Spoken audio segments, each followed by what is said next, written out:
প্রিয় বন্ধুরা, আপনারা একটু নিচে লক্ষ্য করে দেখেন, এই ভিডিওটা একটু মনোযোগ সহকারে দেখেন। এই বাচ্চাটার বয়স কতটুকু হবে? সর্বোচ্চ 6 থেকে 7 বছর বা 8 বছরে হতে পারে। আপনারা দেখতে পাচ্ছেন একজন মাদ্রাসার শিক্ষক কি পরিমাণে অত্যাচার করেছে।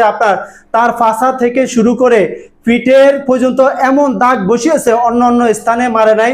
ফাঁসার ভিতরে মারলে লজ্জায় কেউ দেখাতে পারে না। এটা হচ্ছে তাদের একটা যুক্তি আর কি মাদ্রাসার।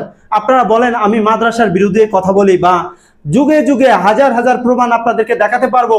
এর আগে আমি কয়েকটা কন্টেন্ট যখন ছেড়েছি, আপনারা সেখানে হিউজ পরিমাণে গালিগালাজ করেছেন আমাকে। কিন্তু আপনারা একটা কথা মনে রাখবেন, যা বলি সম্পূর্ণ সত্য। আপনারা অন্ধ হয়ে গেছেন, কারণ এই মূর্খ জাতি আপনাদেরকে জাদুর সাহায্যে হিপোটাইজ করে ফেলে। সকাল বিকাল 3 বেলা মন্ত্র চালে, আপনারা কিছুই বলতে পারেন না।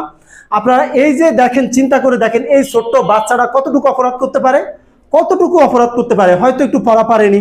আমি তো ধারণা করছি ভাই, মাদ্রাসার ভিতরে হয়তো তার বলৎকারের প্রস্তাব দিয়েছে, সে অস্বীকার করেছে, তার সেই ঝালটা সে তাকে মাইরা উসুল করেছে। দেখতে পাচ্ছেন এই ছোট্ট শিশুটারে কি পরিমাণ নির্যাতন করা হয়েছে, কি পরিমাণ অত্যাচারটা করেছে এই মাদ্রাসায়।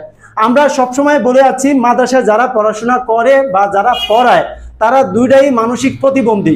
কারণ হচ্ছে, আপনারা জানেন মাদ্রাসা বোর্ডে যারা পড়াশোনা করে, এদেরকে যদি আপনি প্রতিবন্ধী বলেন, কোনো ভুল হবে না। এরা শুধু 4-5টা করে বউ করতে পারে, বুঝছেন।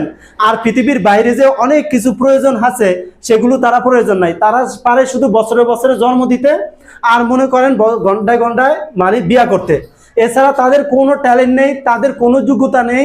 এছাড়া তারা যে ভালো কিছু পৃথিবীতে দেবে, পৃথিবীর মানুষকে উপহার দিবে, একটা ডাক্তার, একটা ইঞ্জিনিয়ার, একটা আপনার ব্যারিস্টার, যে এই লাইনে পড়াশোনাগুলি করে আপনার যে বড় মাপের ব্যারিস্টার হওয়া যায়, বা বড় মাপের একজন সৎ আপনার রাষ্ট্রের গুরুত্বপূর্ণ ভূমিকা পালন করা যায়, এগুলো এদের মাঝে পাবেন না।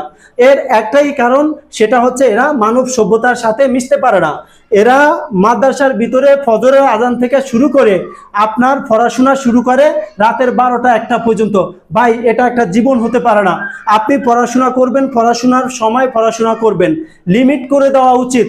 মাদ্রাসা বোর্ডের সর্বোচ্চ 6 ঘন্টা পড়াশোনার টাইম বেঁধে দেওয়া উচিত, যাতে এই ছেলেমেয়েগুলো বাইরে গিয়ে খেলাধুলা করতে পারে, বাইরের পরিবেশের সাথে উঠা বসা করতে পারে, বাইরের মানুষের সাথে চলাচল করতে পারে। এরকম পরিবেশ সৃষ্টি করতে হবে। যদি এই পরিবেশ সৃষ্টি না করা হয়, তাহলে এরা দিনে দিনে যে ন্যারোসিজমের রোগী হয়ে যাচ্ছে, মানসিক প্রতিবন্ধী হয়ে যাচ্ছে, ঠিক এই প্রতিবন্ধকতা থেকে আপনারা বের করতে পারবেন না। যদি এই অসুস্থ মানুষগুলোর সুস্থ করতে হয়, সমাজের প্রত্যেক মানুষের সাথে তাদেরকে মিশতে দিতে হবে। তবেই এরা বুঝবে সভ্যতা কাকে বলে, জীবন ব্যবস্থা কাকে বলে।